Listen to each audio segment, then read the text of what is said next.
1 करोड़, 2 करोड़, 10 करोड़। अरे अलैना जी, आपने तो आधा शहर ही खरीद रखा है। कुछ छोटे मोटे सौदे हमारे लिए भी छोड़ दीजिए। इस बिजनेसमैन की बात सुनकर अलाइना के चेहरे पर एक कातिलाना मुस्कान आ गई। अलाइना शहर की सक्सेसफुल बिजनेस वूमन थी और वो मुस्कुराते हुए अपनी जगह पर बैठ गई। लेकिन तभी एक आवाज ने वहाँ मौजूद सभी के होश उड़ा दिए। 50 करोड़। सीधा 50 करोड़। ये कौन है? अरे ये तो डिलीवरी बॉय अभिनव है। इसके पास कहाँ से आए 50 करोड़? देखो, इसे कोई पहचान न पाए इसीलिए सज धज के कोट पैंट पहन के आया है। अरे हाँ, 2 दिन पहले ये मेरी ऑफिस पे लंच डिलीवर करने आया था। अरे हमारी कोई इज्जत नहीं है क्या? ऐसे ही कोई ऐरा गहरा इतनी बड़ी नीलामी में कैसे आ गया? वही अभिनव चुपचाप अपनी जगह पर बैठा हुआ इन सब की बातें सुन रहा था कि तभी एक और आदमी तेज आवाज में बोल पड़ा। एक इंसान ने ऑक्शन मैनेजर से कहा, अभिनव के पास 50 करोड़ तो क्या 50 रुपए भी नहीं होंगे। उन्हें ये नीलामी बंद करके अलैना को वो इम्पोर्टेड कालीन दे देना चाहिए। नहीं नहीं भाई रुको, अगर इस फटीचर डिलीवरी बॉय के पास 50 करोड़ नहीं है तो मैं अलैना जी की बोली को चैलेंज करता हूँ। मैं कालीन के लिए 11 करोड़ देने के लिए मैं तैयार हूँ। जैसे ही उस आदमी ने 11 करोड़ बोला तो अभिनव एक बार फिर से बोल पड़ा। 60 करोड़। ए फटीचर डिलीवरी बॉय, तू पागल हो गया क्या? कहाँ से लाएगा 60 करोड़?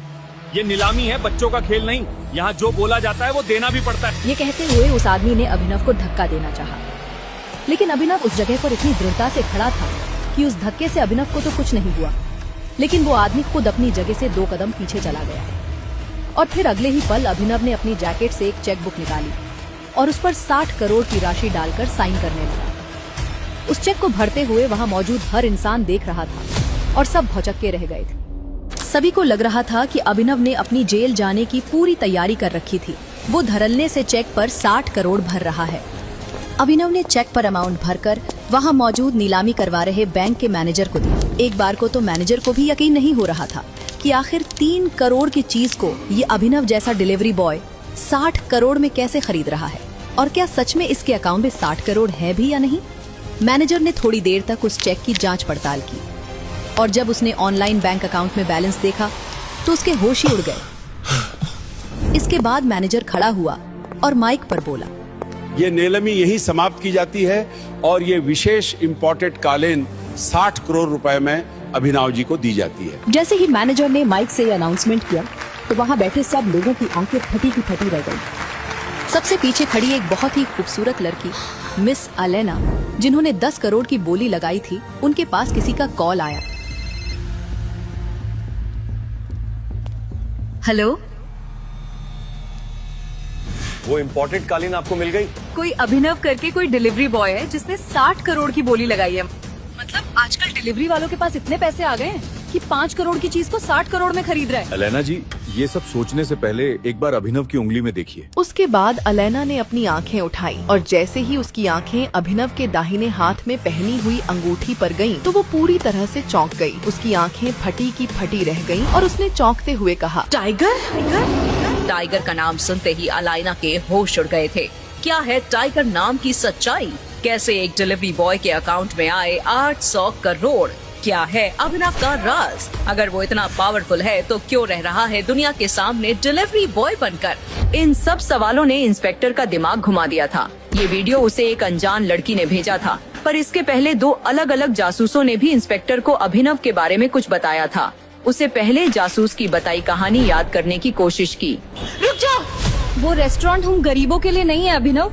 एक बार मेरे कपड़े तो देखो, रोड पे कटोरा पका के भीख मांगने वाली लग रही हूँ।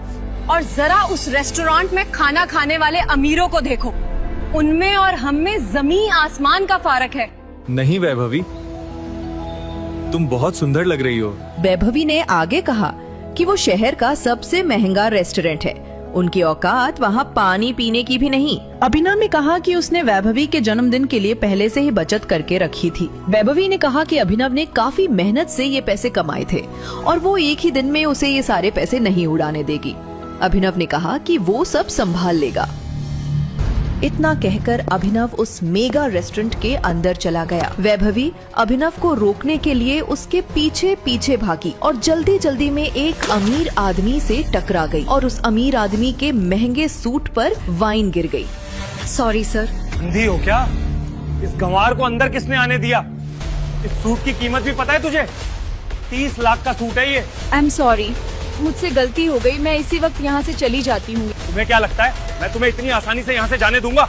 जब तक तुम मुझे 30 लाख रुपए नहीं दे पाती मैं तुम्हें कहीं नहीं जाने दूंगा। इसी वक्त मेरे सूट की कीमत चुकाओ वरना क्या? अचानक ही अभिनव वैभवी के पास वापस आया। उस आदमी ने अभिनव को गौर से देखते हुए कहा, इस रेस्टोरेंट का स्टैंडर्ड सच में काफी गिर गया है। इसी वक्त मेरी गर्लफ्रेंड से माफी मांगो। मैं माफी मांगू? तुम जानते भी हो मैं कौन हूँ। वैभवी उस अमीर आदमी और अभिनव के बीच हो रहे झगड़े को देखकर बहुत घबरा गई। अभी इसे माफी मांगते हैं और चलते हैं यहाँ से। इस अमीर आदमी को मैंने टीवी पर देखा है। मेरी गर्लफ्रेंड से माफी मांगो वरना आज के दिन के लिए तुम जिंदगी भर पछताओगे। अभिनव की बात सुनकर वो अमीर आदमी गुस्से से तिलमिला उठा। पूरा रेस्टोरेंट उसे देख रहा था। उसने कहा, मैं शहर का सबसे बड़ा हीरा व्यापारी हूँ। अमीर से अमीर लोग, मंत्री सब मेरी जेब में रहते हैं। मैं चाहूँ तो चुटकी बजाते ही किसी को भी गायब करवा सकता हूँ। और अगर चुटकी बजाते ही मैंने तुम्हारे पूरे बिजनेस का नामो निशान ही गायब कर दिया तो? जब तक वो आदमी अभिनव की बात समझ पाता, अभिनव ने अपना फोन निकाला और किसी को एक मैसेज भेजा। अगले ही पल उस अमीर आदमी को एक कॉल आया और उसके पैरों तले जमीन खिसक गई। बेटा, हम बर्बाद हो गए। हमारी कंपनी के शेयर गिर गए और हमें करोड़ों का नुकसान हो गया। व्हाट? ये कैसे हो सकता है पापा? कोई हमें बर्बाद करने की कोशिश कर रहा है। क्या तुमने किसी बड़े आदमी को नाराज किया है? अगर किया है तो यही वक्त माफी मांग लो, नहीं तो कल तक हम सड़क पे आ जाएंगे।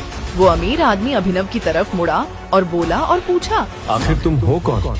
आखिर कौन है अभिनव और क्या है उसकी हकीकत? आखिर कैसे एक सड़क छाप ने उस अमीर आदमी का करोड़ों का साम्राज्य मिनटों में गिरा दिया? इन सब सवालों का जवाब किसी को पता चलता उससे पहले ही अभिनव वहाँ से जा चुका था। और ये तो सिर्फ अभी से जुड़ा एक किस्सा था जो पुलिस इंस्पेक्टर को एक जासूस ने बताया था। पुलिस इंस्पेक्टर को कुछ समझ नहीं आ रहा था क्योंकि एक दिन पहले एक दूसरे जासूस ने इस अभी उर्फ अभिनव के बारे में जो बताया था वो कुछ अलग ही कहानी थी। इस भिखारी को तो मेरा कुत्ता भी घास न डाले, मेरा बॉयफ्रेंड तो भूल ही जाओ। सुना नहीं क्या तूने नल्ले? वैभवी ने तुझे लात मार के भगा दिया है। आज के बाद इसके पास भटकने की भी मत सोचना। प्लीज वैभवी, हम साथ में घर बनाने वाले थे। मैं तो हमारे लिए पैसे भी जोड़ रहा था। झोपड़ी को घर नहीं कहते अभिनव, जाओ यहाँ से। अभिनव की गर्लफ्रेंड वैभवी ने अभिनव के आंखों के सामने अमीरजादे देवन को किस किया और उसके गले लग गई। अभिनव का सीना दर्द के मारे फटा जा रहा। अभिनव वहाँ से रोते हुए बाहर निकला और शराब की एक पूरी बोतल पी गया। मन ही मन उसने कहा, इससे बेहतर तो मौत दे देता तू। अभिनव नींद और नशे में बेसुध एक कार के सामने आने ही वाला था कि इतने में कार के ड्राइवर ने ब्रेक्स लगा दिए। उस कार में गुड़गांव का अमीरजादा सनी सिंह बैठा था। नशे में धुत अभिनव को देख उसने अपने गार्ड से कहा, परफेक्ट, अब आएंगे मजे। इसे डिक्की में डालो और मेरी बहन अनन्या के कमरे में सुला दो। इसका पैंट उतारना मत भूलना। मगर बॉस, ये आदमी जैसा कहा है वैसा ही करें।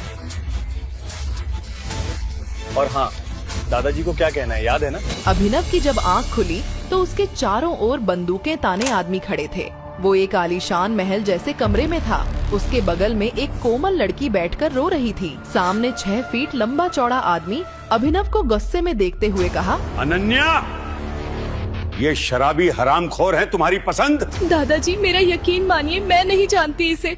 मुझे नहीं पता ये मेरे कमरे में कैसे आया। हमारे बीच कुछ भी नहीं हुआ। हिसाब से ज्यादा छूट देने पे लड़कियां बिगड़ जाती हैं। चुप करो सन्नी। अनन्या, तुम्हें तो इस घर के नियम बखूबी याद है ना? आज से ये हमारा दामाद हुआ।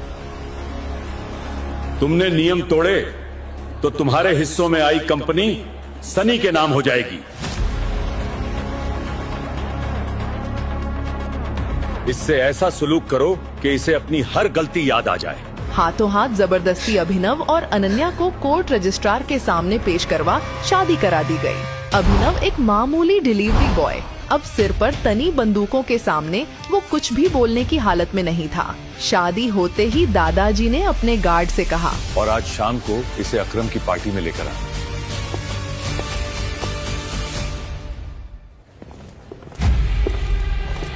कहीं ज्यादा दर्द तो नहीं लग रहा? दादाजी के आदमियों ने अभिनव के चेहरे का नक्शा ही बदल दिया और फिर उसके बाद हॉस्पिटल ले गए। अभिनव की जिंदगी में 24 घंटे में जितना कुछ हुआ था उतनी उसकी पूरी जिंदगी में नहीं हुआ था। किस्मत का मजाक तो देखो, अकरम की पार्टी में पहुंचते ही अभिनव को वैभवी दिख गई। तुम्हारी शक्ल का कीमा भरता किसने बना दिया? यहाँ कुछ डिलीवरी देने आए हो क्या? वैसे इतनी शानदार पार्टी में तुम्हें देखकर मुझे उल्टी आ रही है। वैभवी अपने मुंह से कुछ और आग उगलती उसके पहले ही अभिनव के पीछे से एक लड़की आई और उसने अभिनव की गाल पर किस करते हुए कहा, बेबी तुम्हें दादाजी बुला रहे हैं। वो लड़की कोई और नहीं अनन्या थी। अनन्या का इतना प्यारा इशारा देख अभिनव चौंक गया। उसे अपने कानों पर भरोसा नहीं हो रहा था। वो कुछ सवाल करता उसके पहले ही अनन्या धीरे से बोली, मेरी मजबूरी थी, ज्यादा खुश होने की जरूरत नहीं है। मेरी कंपनी के निवेशक इस पार्टी में हैं और उन्हें हमारी शादी के बारे में पता है। अभिनव अनन्या से हाथ छुड़ाकर दूर जाने को हुआ। इतने में सामने से 2 इन्वेस्टर्स आ गए। अभिनव ने जब हाथ मिलाने को आगे बढ़ाया तो एक इन्वेस्टर अभिनव के हाथ में पहनी हरा पन्ना लगे सोने की अंगूठी देख वहीं रुक गया और बोला, ये नहीं हो सकता, इट्स इम्पॉसिबल। अनन्या की कंपनी में इन्वेस्ट करने आए 1000 करोड़ की कंपनी का मालिक अभिनव के सामने अपने घुटनों पर बैठ गया और बोला, हमारे 18 सालों की खोज खत्म हुई, टाइगर। क्यों एक मामूली से डिलीवरी बॉय को इन्वेस्टर्स टाइगर बुला उसके सामने घुटने टेक बैठ गए? ऐसी कौन सी दुश्मनी थी जिसकी वजह से सनी ने अपनी ही बहन के चरित्र पर इतना बड़ा दाग लगाया? क्या अभिनव का कोई राज था? क्या होगा जब अनन्या के सामने खुलेंगे सच के भयानक पन्ने? आखिर कौन है टाइगर?